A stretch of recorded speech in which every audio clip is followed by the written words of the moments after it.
అందరికీ నమస్కారం. శివలీల ఆరా యూట్యూబ్ ఛానల్కి స్వాగతం. పరమహంస యోగానంద గారు రచించిన ఒక యోగి ఆత్మకథ గురించి చదువుకుందాం. మొదటి అధ్యాయం. మా తల్లిదండ్రులు, నా బాల్య జీవితం.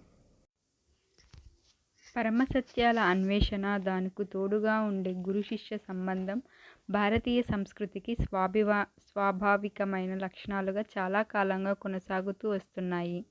నేను అనుసరించిన మార్గం నన్ను దైవస్వరూపులైన ఒక ఋషి దగ్గరికి నడిపించింది. మహిమాన్వితమైన ఆయన జీవితం అనేక యుగాలకు ఆదర్శంగా నిలిచేటట్టు రూపొందినది. భారతదేశానికి నిజమైన సంపద అయిన మహానుభావుల్లో ఆయన ఒకరు. అటువంటి మహాపురుషులు ప్రతి తరంలోనూ ఆవిర్భవిస్తూ ప్రాచీన కాలపు ఈజిప్టుకు, బాబిలోనియాకు పట్టిన గతి భారతదేశానికి పట్టకుండా కాపాడుతూ వచ్చారు. నా స్మృతి పదంలోని మొట్టమొదటి జ్ఞాపకాలన్నీ ఒకానొక పూర్వజన్మకు సంబంధించిన గజిబిజి విషయాలతో నిండి ఉన్నవి. చాలా వెనుకటి జన్మల్లో ఎప్పుడో నేను హిమాలయ మంచు ప్రదేశాల మధ్య ఒక యోగిగా జీవించినట్టు సుస్పష్టమైన జ్ఞాపకాలు నా మనస్సులో మెదిలాయి. ఈ గతకాలపు జ్ఞాపకాల మెరుపులే తెలియని ఏదో ఒక చిత్రమైన సంబంధం ద్వారా భవిష్యత్తును కూడా లీలామాత్రంగా నాకు గోచరింపజేశాయి. పసితనపు నిస్సహాయత వల్ల నేను పొందిన అవమాన భావనలు ఇప్పటికీ నాకు గుర్తే. అప్పట్లో నా నడవలేని స్థితిని, మనస్సులోని భావాలను స్వేచ్ఛగా చెప్పలేని స్థితిని ఉక్రోషంగా గుర్తించాను. శారీరకమైన నా అశక్తతను గ్రహించినప్పుడు నా హృదయంలో ప్రార్థనాభరితమైన తరంగాలు లేస్తుండేవి. గాఢమైన నా ఉద్రేకాలు, భావాలు నా మనసులోని అనేక భాషల మాటల్లో వ్యక్తమవుతూ ఉండేవి. ఇలా నాలో వివిధ భాషల గందరగోళం ఉంటూ ఉండగా క్రమక్రమంగా మా వాళ్ళ బెంగాలీ మాటలు వినడానికి అలవాటు పడ్డాను. ఆట బొమ్మలకి, కాలివేళ్లకి పరిమితమని పెద్దవాళ్ళు భావించే పసిపిల్లల మనస్సు నిజానికి ఎంత విస్తృతి కలిగినదో. నేను ఎన్నోసార్లు మంకు పట్టి ఏడుస్తూ ఉండేవాణ్ణి. మనసులో అలజడి, దాన్ని వెళ్ళబోసుకోవడానికి అలవికాని శరీరం, ఈ రెండూ దానికి కారణాలు. నా బాధ చూసి ఇంట్లో వాళ్ళు గాబరా పడుతుండటం కూడా నాకు గుర్తే. అయితే మా అమ్మ లాలింపులు, ఏదో పలకాలని, తప్పటడుగులు వేయాలని నేను చేసే తొలి ప్రయత్నాలు, ఇలాంటి సంతోషకరమైన జ్ఞాపకాలు కూడా నాలో ముసురుకొంటూ ఉంటాయి. మామూలుగా ఇట్టే మరపుకు వచ్చే ఈ తొలి విజయాలే ఆత్మవిశ్వాసానికి సహజమైన ప్రాతిపదికలవుతాయి. ఈ మాదిరిగా కాలాల జ్ఞాపకాలు రావడం నాకొక్కడికే జరిగింది కాదు. జీవితం నుంచి మరణానికి, మరణం నుంచి జీవితానికి నాటకీయంగా జరిగే మార్పులకు లోను కాకుండా ఎందరో యోగులు ఆత్మస్మృతి అవిచ్ఛిన్నంగా నిలుపుకున్నారని వింటాం. మనిషి అంటే కేవలం శరీరమే అయి ఉన్నట్లయితే, ఆ శరీరం నశించిపోతే అతని వ్యక్తిత్వం కూడా నశించిపోతుంది. కానీ వేల కొద్ది సంవత్సరాలుగా ప్రవక్తలు చెబుతున్నది కనుక నిజమే అయితే, మనిషి ప్రధానంగా భౌతిక స్వరూపం లేని సర్వవ్యాపి అయిన ఆత్మ. చిన్నప్పటి జ్ఞాపకాలు స్పష్టంగా గుర్తుండడం విడ్డూరమైతే కావచ్చు, కానీ మరీ అరుదు మాత్రం కావు.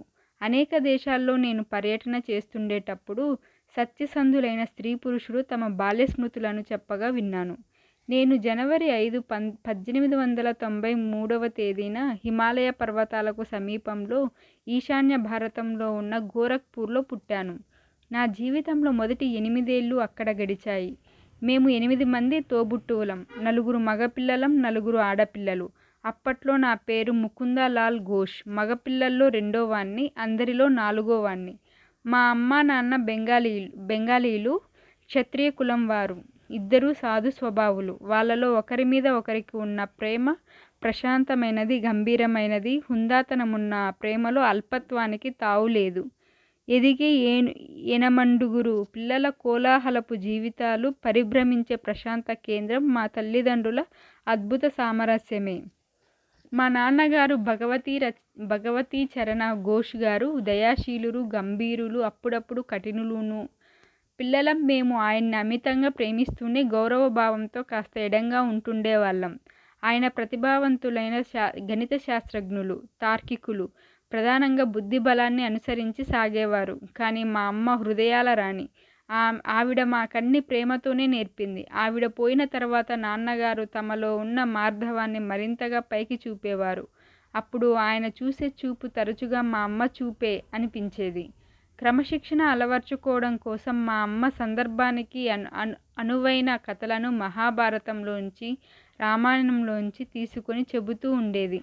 ఇలాంటి సందర్భాల్లో శిక్ష వేయడం, శిక్షణ ఇవ్వడం రెండూ కలిసే ఉండేవి. ఆ విధంగా అమ్మ సాన్నిధ్యంలో మాకు పిల్లలకు పవిత్ర గ్రంథాలతో తీపి చేదుల మొదటి పరిచయం ఏర్పడింది. నాన్నగారు ఆఫీస్ నుంచి వచ్చే సమయానికి ఆయనకి గౌరవంగా స్వాగతం చెప్పడం కోసమని మా అమ్మ సాయంత్రం వేళల్లో పిల్లలందరికీ జాగ్రత్తగా బట్టలు వేసేది. భారతదేశంలో ఉన్న పెద్ద కంపెనీల్లో ఒకటిగా పేరుగొన్న బెంగాల్ నాగ్పూర్ రైల్వేలో ఉపాధ్యక్ష పదవి లాంటి ఉద్యోగంలో ఉండేవారాయన. దాని రీత్యా ఆయనకు ప్రయాణాలు పడుతుండేవి. నా చిన్నతనంలో మా కుటుంబానికి అనేక నగరాలు నివాసాలయ్యాయి. అవసరాల్లో ఉన్న వాళ్ళని ఆదుకోవడం కోసం అమ్మ ఎప్పుడూ ఉదారంగా ఉండేది. నాన్నగారు కూడా దయ చూపించేవారు. కానీ ఆ రకంగా చేసే ఖర్చులు ఆదాయ వ్యయాల అంచనాకి లోబడే ఉండాలని ఆయన అభిప్రాయం. ఒక పక్షం రోజుల్లో బీదవాళ్ళకి భోజనాలు పెట్టడం కోసం అమ్మ పెట్టిన ఖర్చు నాన్నగారి నెలసరి రాబడిని మించిపోయింది. అప్పుడు నాన్నగారు అమ్మతో ఇలా అన్నారు: నేను నిన్ను కోరేదల్లా ఒక్కటే, దానాల నిమిత్తం నువ్వు చేసే ఖర్చు ఉచితమైన పరిమితిని మించకుండా చూడు.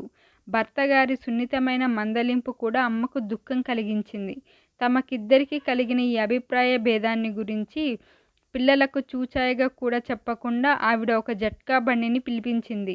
సెలవు, నేను మా పుట్టింటికి వెళ్ళిపోతున్నా. బహు ప్రాచీన కాలం నుంచి వినిపించే తుది హెచ్చరిక ఇది. ఆ మాటకి మేము తెల్లబోయి ఏడుపులు మొదలుపెట్టాం. సరిగ్గా ఆ సమయానికి ఎక్కడ్నుంచో పిలిచినట్టు వచ్చాడు మా మామయ్య. వచ్చి నాన్నగారి చెవిలో ఏదో గుసగుసలాడాడు. సందేహం లేదు, యుగయుగాలుగా ఎందరో చేస్తూ వస్తున్న హితోపదేశమే ఇది.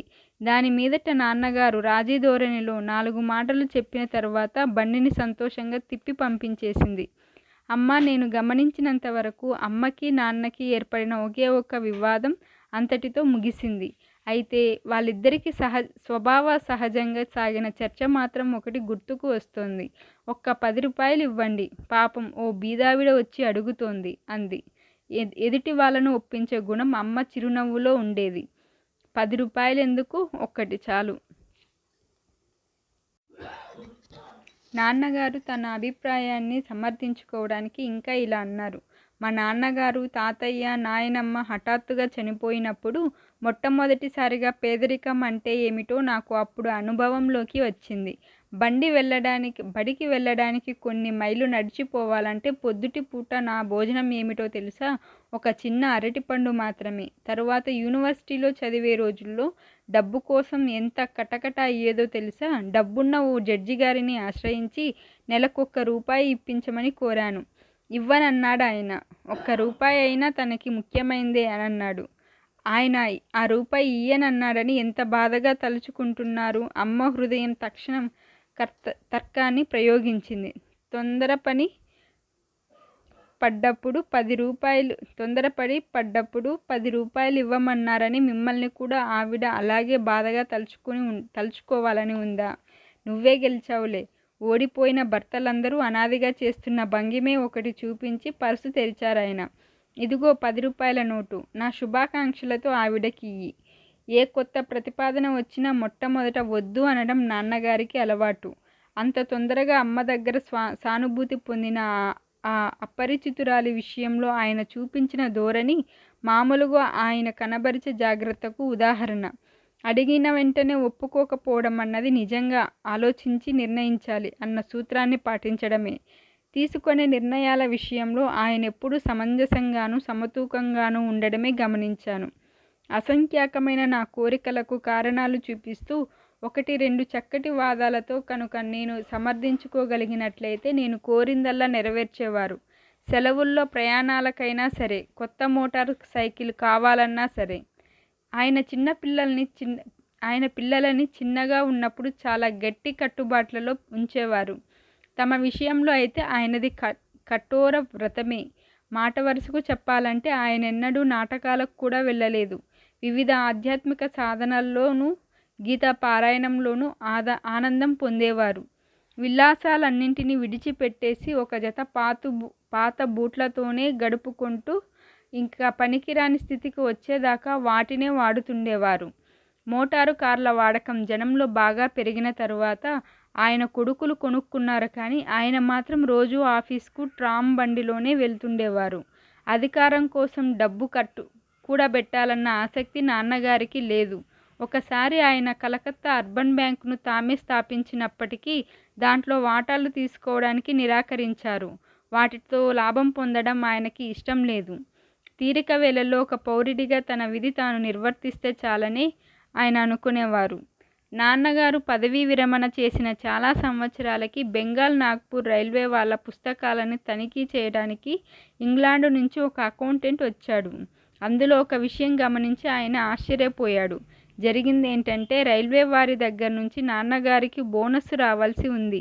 బకాయి పడ్డ బోనస్సు కోసం ఆయన ఎన్నడూ దరఖాస్తు చెయ్యనే లేదట. ముగ్గురి పని ఆయనొక్కడు చేశాడు అని కంపెనీకి చెప్పాడు అకౌంటెంట్. వెనుకటి నుంచి పరిహారంగా ఆయనకు చెల్లించవలసినవి 1,25,000 రూపాయలు. ఆ మొత్తానికి కంపెనీ కోశాధికారి నాన్నగారికో చెక్కు పంపారు. ఆయన దృష్టిలో అది ఎంత చిన్న విషయమంటే ఇంట్లో వాళ్ళకి చెప్పడం కూడా మరచిపోయారు. తరువాత చాలా కాలానికి మా ఆఖరి తమ్ముడు విష్ణు నాన్నగారి ఖాతాలో ఆ పెద్ద మొత్తం జమ అయిన సంగతి బ్యాంకు వాళ్ళు పంపిన స్టేట్మెంట్లో చూసి దాని గురించి నాన్నగారిని అడిగాడు. భౌతికపరమైన లాభాల్ని చూసి పొంగిపోవడం ఎందుకు అని జవాబిచ్చారు ఆయన. అన్ని విషయాలలోనూ సమదృష్టి సాధించాలని తలిచేవాడు లాభం వచ్చినప్పుడు పొంగిపోడు, నష్టం వచ్చినప్పుడు కుంగిపోడు. ఈ లోకంలో వచ్చేటప్పుడు మనిషి డబ్బు లేకుండానే వస్తాడని, పోయేటప్పుడు ఒక్క రూపాయి కూడా పట్టుకుపోడని అతనికి తెలిసి ఉంటుంది. దాంపత్య జీవితంలోని తొలినాళ్లలో మా అమ్మ నాన్నగారు కాశీలో ఉండే లాహిరి మహాశయులని మహాగురువులకు శిష్యులయ్యారు.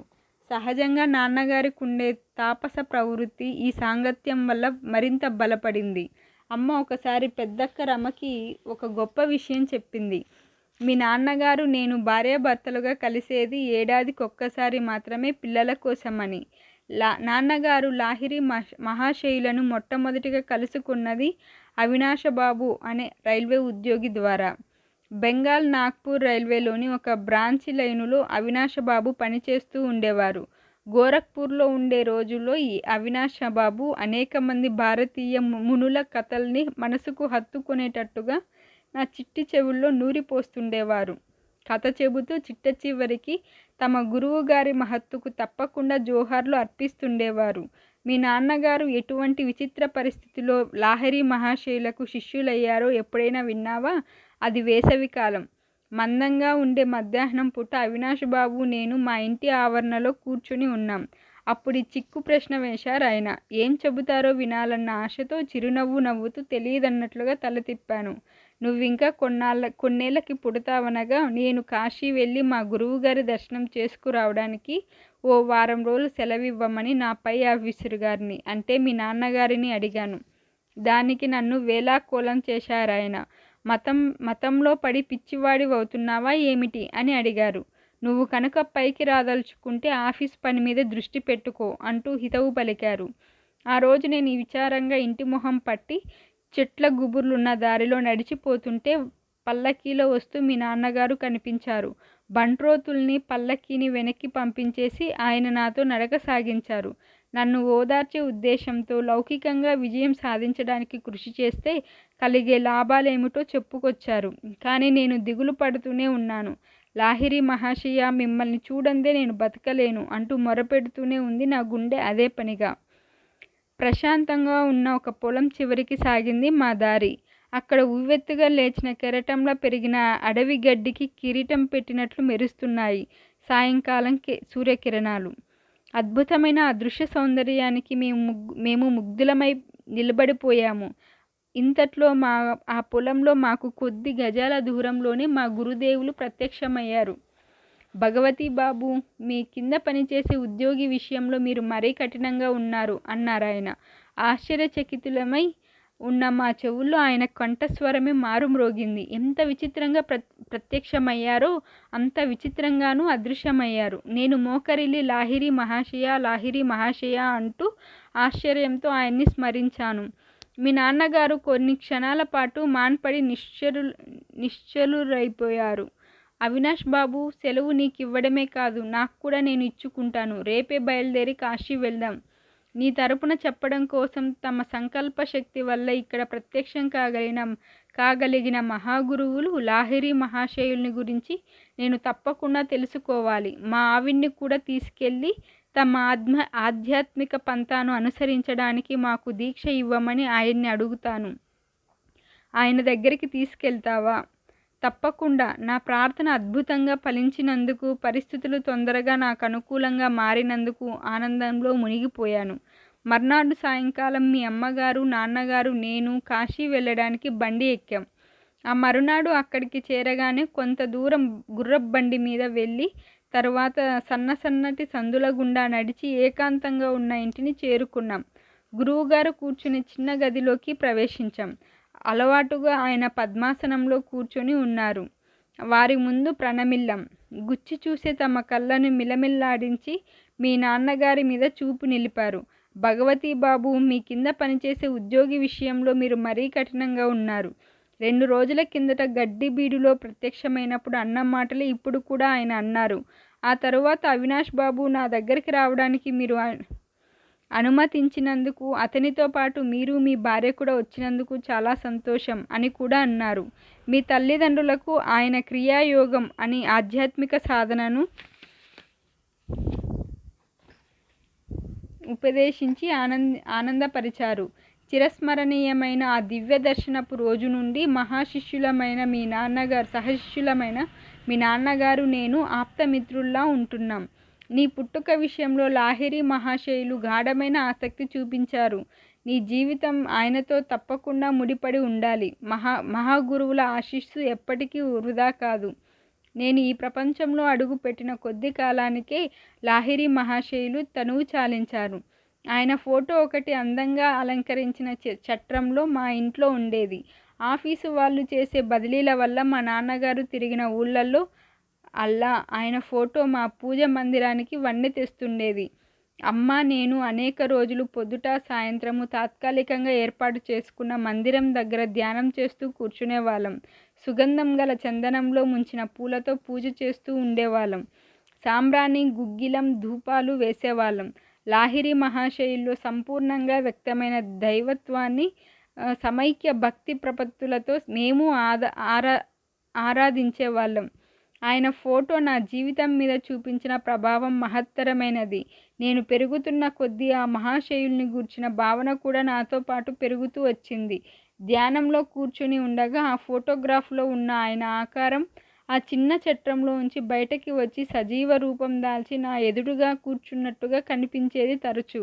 తేజోమయమైన దేహంతో ప్రకాశిస్తున్న ఆయన పాదాలను తాకడానికి నేను ప్రయత్నించినప్పుడు మళ్ళీ అది బొమ్మగా మారిపోయేది. శైశవం గడిచి బాల్యంలోకి ప్రవేశించేటప్పటికీ లాహిరి మహాశయుల రూపం నా మనస్సులో చట్రంలో బిగించిన చిన్న బొమ్మ రూపంలోంచి స్ఫూర్తివంతమైన సజీవ రూపంలోకి మారిపోయింది. ఏదైనా జటిలమైన సమస్య ఎదురైనప్పుడు కానీ, సంక్షోభం ఏర్పడినప్పుడు కానీ తరచుగా ఆయన్ని ప్రార్థిస్తూ ఉండేవాణ్ణి. నాలో ఉపశమనం కలిగించే ఆయన మార్గదర్శకత్వాన్ని గమనించేవాణ్ణి. ఆయన భౌతిక రూపంలో జీవించడం లేదే అని మొదట్లో బాధపడుతూ ఉండేవాణ్ణి. కానీ గోప్యమైన ఆయన సర్వవ్యాపకత్వాన్ని గ్రహించడం మొదలుపెట్టిన తర్వాత ఇక బాధపడడం మానేశాను. తమను చూడాలని అతిగా ఆదుర్దాపడే శిష్యులకు ఆయన రక్తమాంసాల్లో నిండిన దేశాన్ని చూడటానికి ఎందుకు రావటం? నేను మీ కూటస్థ అంటే ఆధ్యాత్మిక దృష్టి శ్రేణిలోనే ఎప్పుడూ ఉండగా అని రాస్తుండేవారట. నాకు 8 ఏళ్ల వయసప్పుడు లాహిరి మహాశయుల ఫోటో మూలంగా అద్భుతంగా స్వస్థత చేకూరే భాగ్యం కలిగింది. ఈ అనుభవం నా ప్రేమను మరీ గాఢం చేసింది. బెంగాలులో మా వంశం వారికున్న ఇచ్చాపూర్ ఎస్టేట్లో ఉండగా నాకు ఏషియాటిక్ కలరా అనే వ్యాధి వచ్చింది. నా మీద ఆశ వదులుకున్నారు. డాక్టర్లు ఏమీ చెయ్యలేకపోయారు. నా మంచం దగ్గర కూర్చున్న అమ్మ నాకు తలాపి దిక్కున గోడ మీద పైన ఉన్న లాహిరి మహాశయుల ఫోటో వైపు చూడమని బెంబేలు పడుతూ సైగ చేసింది. మనస్సులో ఆయనకు దండం పెట్టు. ఆవిడకి తెలుసు దండం పెట్టాలంటే చేతులు ఎత్తడానికి కూడా నేను ఓపిక లేనివాణ్ణని. నువ్వు కనుక నిజంగా నీ భక్తిని చూపించినట్లయితే, మనస్సులోనే ఆయనకు మొక్కినట్లయితే నిన్నాయన చల్లగా చూస్తారు అంది. ఆయన ఫోటో వైపు తదేకంగా చూశాను. అక్కడ మిరుగొట్లు గొలిపే వెలుగు ఒకటి కనిపించింది. అది నా శరీరాన్ని గదిని చుట్టేసింది. వాంతి అయ్యేటట్లనిపించే లక్షణంతో సహా లొంగుబాటులోకి రాని ఇతర రోగ లక్షణాలన్నీ మటుమాయమైపోయాయి. నాకు స్వస్థత చేకూరింది. అమ్మకి గురువుగారి పట్ల ఉన్న అపరిమితమైన విశ్వాసానికి నాలో సంతోషం ఉప్పొంగింది. వెంటనే ఆవిడ పాదాల మీదకి వాలి స్పృశించడానికి కావలసిన బలం వచ్చేసింది. అమ్మ తన తలను ఆ చిత్రపటానికి పదే పదే ఒత్తుకుంది.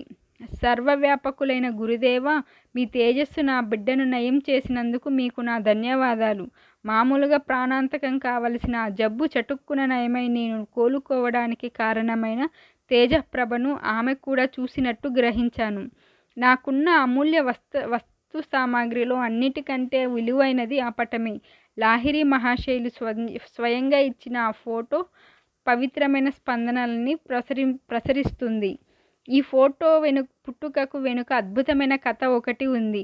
దీన్ని మా నాన్నగారి సహశిష్యులైన కాళీకుమార్ రాయ్ గారు చెప్పగా విన్నాను. ఫోటోలో పడ్డమంటే మహాశయులకు కిట్టేది కాదు. ఒకసారి ఆయన వద్దంటున్నా వినకుండా ఆయన్ని కాళీకుమార్ రాయ్ గారితో పాటు శిష్య బృందాన్ని కలిపి ఫోటో తీయడం జరిగింది. అయితే ఆ ఫోటో తాలూకు ప్లేటు చూసిన తరువాత ఫోటోగ్రాఫర్ ఆశ్చర్యపోయారు. శిష్యులందరి బొమ్మలు స్పష్టంగా కనిపించాయి, కానీ లాహిరి మహాశయుల రూపురేఖలు ఉండాల్సిన స్థానంలో ఖాళీ తప్ప మరేమీ కనిపించలేదు. ఈ అద్భుత విషయాన్ని గురించి విరివిగా చెప్పుకున్నారు. గంగాధర బాబనే శిష్యుడు ఒకడు మంచి నైపుణ్యం గల ఫోటోగ్రాఫరు.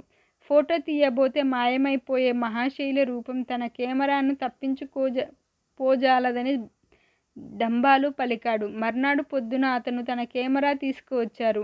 గురుదేవులు పద్మాసనం వేసుకుని ఒక కొయ్య బల్ల మీద కూర్చొని ఉన్నారు. ఆయన వెనుక ఒక తెర వేలాడుతోంది. అప్పుడు అతను తలపెట్టిన పని నెరవేరడానికి అన్ని జాగ్రత్తలు తీసుకొని ఆబగా 12 ఫోటోలు తీశాడు. అయినా తర్వాత చూస్తే ప్రతి ప్లేటు నిండా కనిపించేదేమిటి? కొయ్య బల్ల, వెనకాల తెరాను. అంటే మహాశయుల ఆకారం మాత్రం ఆయిపులేదు. గంగాధర బాబుకి కళ్ళ వెంట నీళ్లు వచ్చేశాయి. గర్వం పటాపంచలైంది. మళ్ళీ గురువుగారి దగ్గరికి పరిగెత్తాడు. ఎన్నో గంటలు గడిస్తే కానీ మహాశయులు మౌనం వీడలేదు. తర్వాత భావగర్భితంగా ఈ వ్యాఖ్య చేశారు: నేను ఆత్మస్వరూపుణ్ణి. సర్వవ్యాప్తమైన అగోచర శక్తిని నీ కెమెరా ఫోటో తీయగలదా?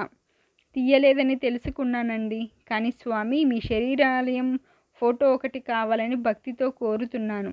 ఇంతవరకు నా దృష్టి సంకుచితంగా ఉంటూ వచ్చింది. ఆత్మశక్తి మీలో సంపూర్ణంగా ఉంటుందన్న సంగతి ఈనాటి వరకు గ్రహించలేకపోయాను. అయితే రేపు పొద్దున్నే రా, ఫోటో తీసుకుందువు గాని అన్నారు మహాశయులు. ఫోటోగ్రాఫర్ మళ్ళీ ఫోకస్ చేశాడు.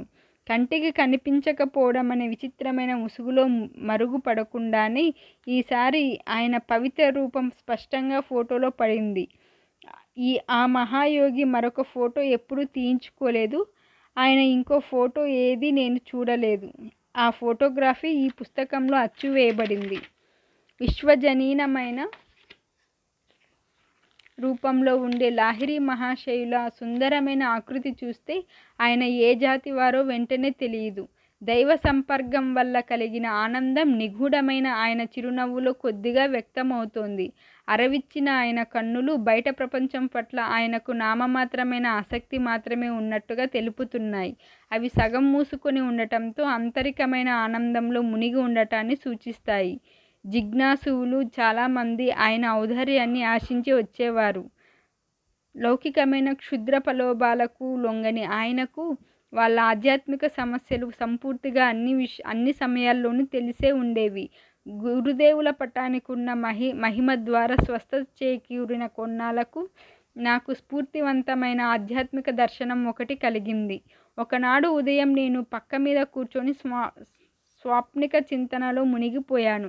కళ్ళు మూసుకొని ఉన్నప్పుడు ఉండే చీకటికి వెనకాల ఉన్నదేమిటి అంటూ లోతులు తరిచే ఈ ఆలోచన నా మనస్సులోకి చొరబడింది. తక్షణమే అంతర్దృష్టిలో బ్రహ్మాండమైన మెరుపు ఒకటి కనిపించింది. కొండ గుహల్లో ధ్యానముద్రలో కూర్చొని ఉన్న మునుల దివ్య దేహాలు నా నుదిటికి లోతట్టునున్న పెద్ద వెలుతురు తెర మీద చిన్న సైజు సినిమా బొమ్మల రూపుగట్టాయి.